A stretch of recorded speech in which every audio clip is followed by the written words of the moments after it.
नदियापुर गांव में बसंत नाम का एक नौजवान नाविक रहता था। नदियापुर गांव की सीमा में आने जाने के लिए लोगों को नाव का ही सहारा लेना पड़ता था। बसंत एक सीधा साधा नाविक था। उसके परिवार में उसकी पत्नी और एक बूढ़ी माँ थी। बसंत बेहद गरीब था। बसंत के ऊपर नदियापुर गांव के लगभग सभी लोगों का कर्जा चढ़ा हुआ था। आज बसंत अपनी नाव के पास पहुंचा ही था कि तभी गांव का सेठ धनीराम कुछ लोगों के साथ उसके पास आ धमका। बस बहुत हो गया, अब मामला बर्दाश्त से बाहर होता जा रहा है, समझ गया? पूरे 6 महीने हो गए मुझे बेवकूफ बनाते हुए तुझे। आज मैं अपने पैसे ले जाकर ही रहूंगा, समझा? मुझे कुछ दिनों की मोहलत और दे दो सेठ जी। आप तो जानते ही हो कि इस वक्त धंधा कितना मंदा चल रहा है। अबे तेरा धंधा कोई मंदा नहीं चल रहा। सच तो ये है कि तू मेरे पैसे देना ही नहीं चाहता। नदियापुर गांव में आने के लिए और जाने के लिए नाव का ही सहारा लेना पड़ता है। ऊपर से ये इलाका टूरिस्ट इलाके में भी आता है। सैलानियों की कोई कमी नहीं है यहाँ पर। तेरा धंधा मंदा कैसे बढ़ सकता है बे? सेठ जी, सारे गांव वाले जानते हैं कि मेरी किस्मत कितनी फूटी हुई है। मैं बड़ी मेहनत से पाई पाई इकट्ठा करता हूँ, लेकिन वो पैसे किसी न किसी वजह से मुझसे खर्च हो जाते हैं। बसंत पर सेठ धनीराम बसंत का मजाक उड़ाते हुए अपने लोगों को देखकर बोला, Create ads from scratch on your phone and monitor campaign performances instantly from बसंत पर सेठ धनीराम बसंत का मजाक उड़ाते हुए अपने लोगों को देखकर बोला, रे सुना तुम लोगों ने? ये बड़ी मेहनत से पाई पाई जोड़कर रकम इकट्ठा करता है और इसे खुद नहीं पता कि इसके पैसे कहाँ खर्च हो जाते हैं बे? इतना कहकर धनीराम गुस्से से बसंत की ओर देखकर बोला, ये क्यों नहीं कहता कि तू एक नंबर का अय्याश है? सारे पैसे अय्याशी में खर्च कर देता है। बेवकूफ आदमी, तुझे कोई और नहीं मिला बेवकूफ बनाने के लिए, है बे? नहीं नहीं, ऐसा मत कहिए सेठ जी। नदियापुर के सारे लोग जानते हैं कि मैं कितना शरीफ हूँ। मेरे घर में मेरी पत्नी और मेरी बूढ़ी माँ रहती है। मैंने तुझसे ये नहीं पूछा कि तेरे घर में कौन कौन रहता है, समझ गया? अरे तेरे घर में तेरी बूढ़ी माँ रहे या तेरी पत्नी, मुझे इससे क्या? मुझे तो बस मेरे पैसे से मतलब है। और रहा सवाल तेरे शरीफ होने का, अरे तूने तो सारे गांव से कर्जा ले रखा है और जहां तक मुझे जानकारी है तूने किसी के पैसे नहीं चुकाए। मुझे थोड़ी सी मोहलत और दे दीजिए सेठ जी। मैं वादा करता हूँ कि मैं आपकी एक एक पाई चुका दूंगा। ठीक है, लेकिन इस बार मैं तुझे 10 दिन से ज्यादा की मोहलत नहीं दे सकता। 10 दिन के अंदर अंदर अगर मुझे मेरे पैसे नहीं मिले ना, तो मैं तेरा मकान तुझसे छीन कर तुझे धक्के देकर तेरे मकान से बाहर निकाल दूंगा।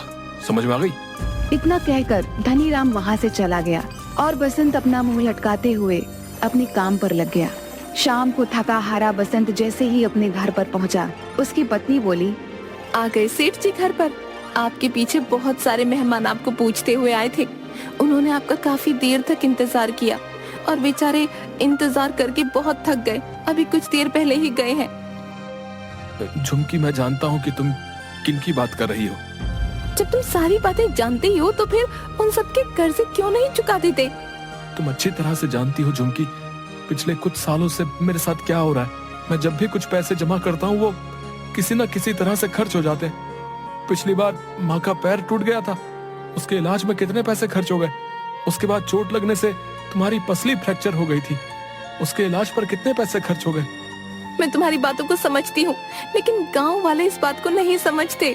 उन्हें तो बस अपने पैसों से मतलब है और आखिरकार वो तुमसे कब तक पैसे नहीं मांगेंगे? गांव का मुखिया धमकी देकर गया है, अगर तुमने गांव वालों के पैसे नहीं दिए तो वो तुम्हारी नाव छीन लेगा।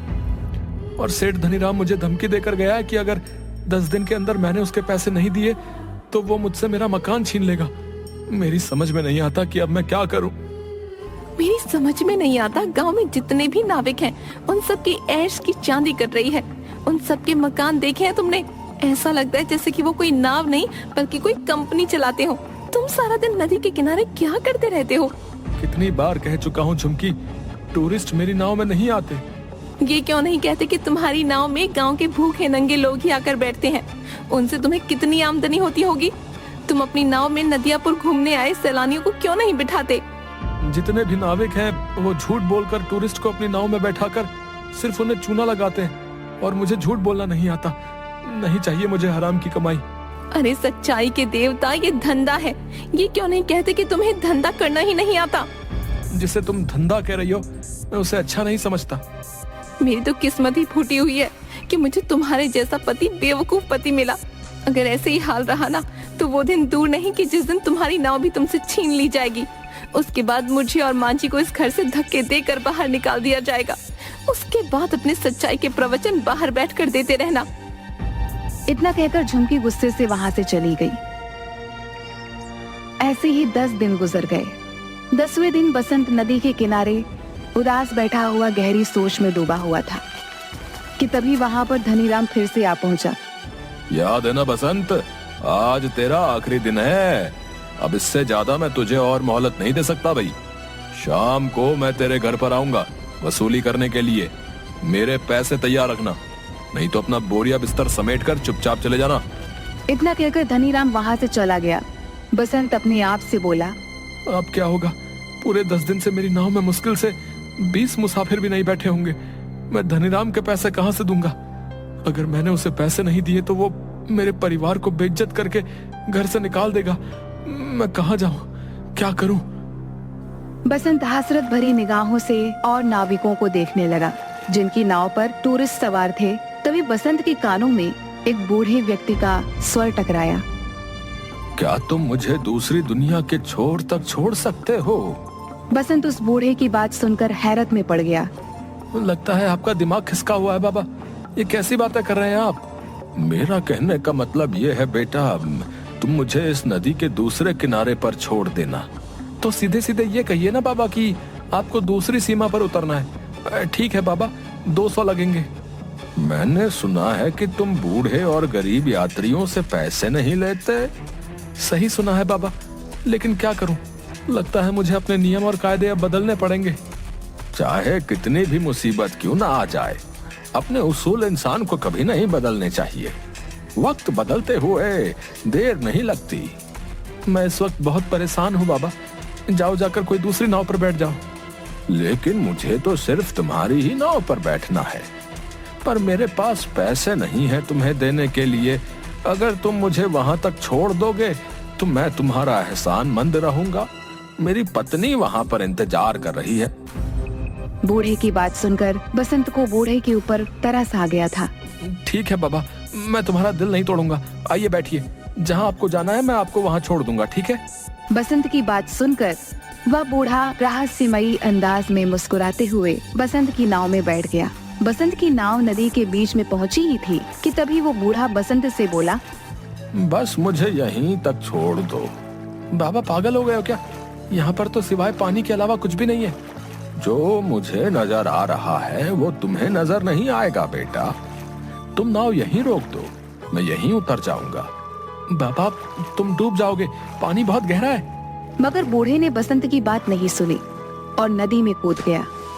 यह देखकर बसंत बुरी तरीके से घबरा गया और बड़बड़ाता हुआ बोला, अरे कहाँ फंस गया मैं? अगर ये बूढ़ा मर गया तो इसकी मौत का इल्जाम भी मेरे ऊपर लगेगा। सभी लोगों ने इस बूढ़े को मेरी नाव में सवार होते हुए देखा है। अब क्या करूं? लगता है मुझे भी नदी में कूदना ही पड़ेगा। इतना कहकर बसंत ने नदी में छलांग लगा दी।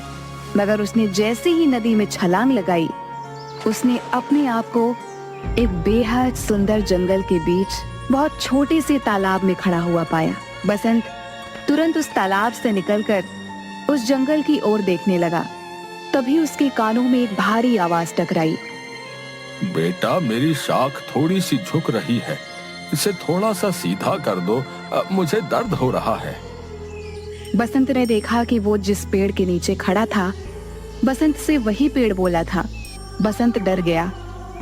डरो मत, अगर तुम मेरा ये काम करोगे तो मैं तुम्हें आगे का रास्ता बता दूंगा। With Google Workspace, you can get any job done on your phone. From giving feedback to attending meetings to signing contracts. That's working from anywhere made easy with Google Workspace.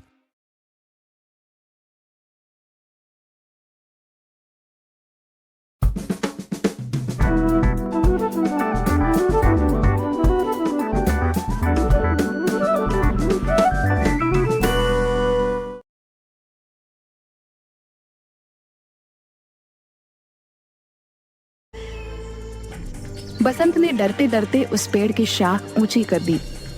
तभी अचानक बसंत के सामने एक बेहद सुंदर सोने की सड़क बन गई। घबराओ मत, तुमने मेरी मदद की है, इस वजह से ही तुम्हारे लिए ये सोने की सड़क मैंने बना दी है। तुम यहाँ से सीधे राजमहल तक पहुंच जाओगे। लेकिन ये कौन सी जगह है भाई? कुछ देर बाद तुम्हें पता लग जाएगा। तुम जिस रास्ते से यहाँ पर आए हो वो रास्ता सिर्फ शाही लोगों के लिए खुलता है। तुम जरूर कोई खास हो। कुछ दूर चलकर बसंत की नजर एक पेड़ पर गई जहां पर लाल लाल सेब लटक रहे थे। अचानक एक सेब बसंत की ओर देखकर बोला, देख क्या रहे हो? अगर तुम्हें भूख लगी है तो मुझे खा लो। अरे वाह, ये मैं कहाँ आ गया? वो बूढ़ा जरूर कोई मायावी व्यक्ति था। नहीं नहीं, मैं जहाँ पर रहता हूँ वहाँ पर बोलने वाले फल नहीं होते। अगर वो बोलते तो हम बिल्कुल नहीं खाते। तुम वाकई बहुत दयालु लगते हो। तुम्हारा इस जादुई नगरी में स्वागत है। इस सोने की सड़क पर सीधे चले जाओ, कुछ ही देर में तुम महल तक पहुंच जाओगे।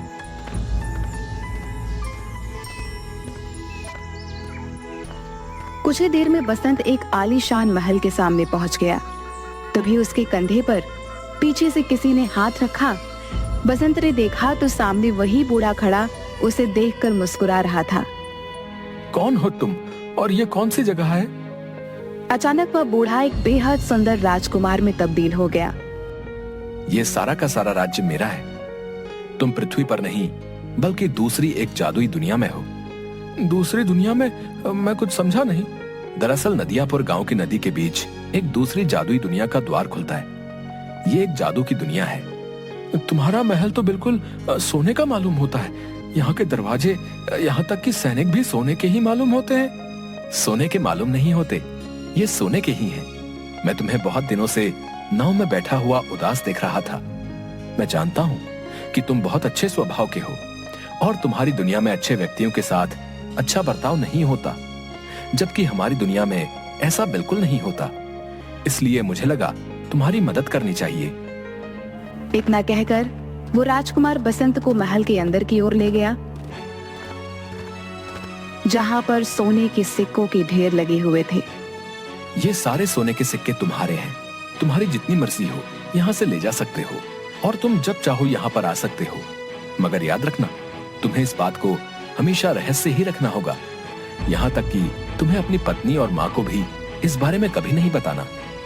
जिस दिन तुम इस राज को छुपाने में नाकामयाब हो जाओगे, तुम्हारे लिए इस दुनिया के द्वार बंद हो जाएंगे, क्योंकि ये यहाँ का नियम है।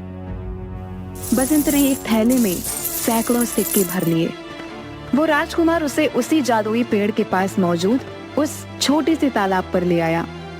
तुम इस तालाब में कूद जाओ, तुम अपनी नाव में दोबारा वापस पहुंच जाओगे।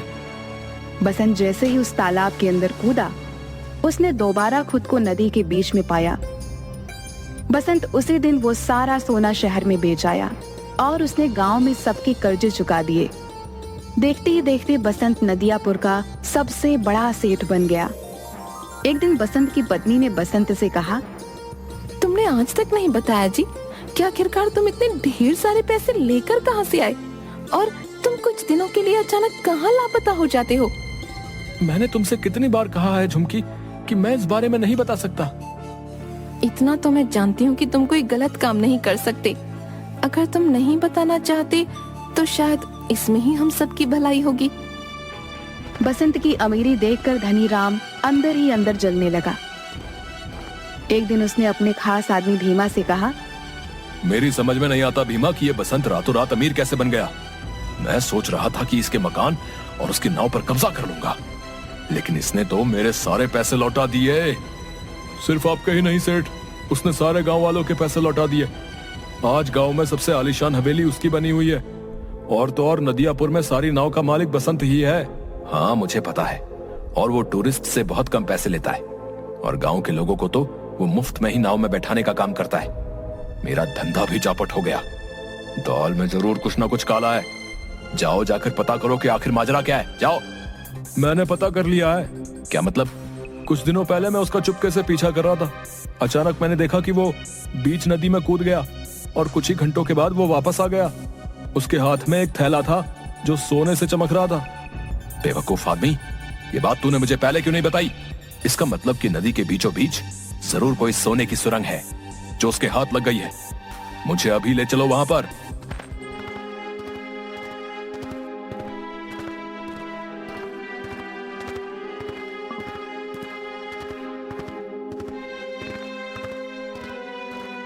कुछ ही देर में सिर्फ धनीराम और भीमा नदी के बीच पहुंच गए। क्या तुम्हें यकीन है भीमा की बसंत यहीं कूदा था? जी, मैंने उसे ठीक इसी जगह छलांग लगाते हुए देखा था। तो फिर देर किस बात की है भीमा? चलो अब हम दोनों साथ साथ कूदकर उस सोने की सुरंग में पहुंच जाते हैं और सारा का सारा सोना आज ही निकाल लेते हैं। आपने तो मेरे मुंह की बात छीन ली। इतना कहकर वह दोनों नदी में कूद गए। अचानक बहुत तेज एक पानी की लहर आई। भीमा और धनीराम डूबकर मर गए। बसंत ने आज तक उस रहस्यमयी कहानी के बारे में किसी को नहीं बताया था।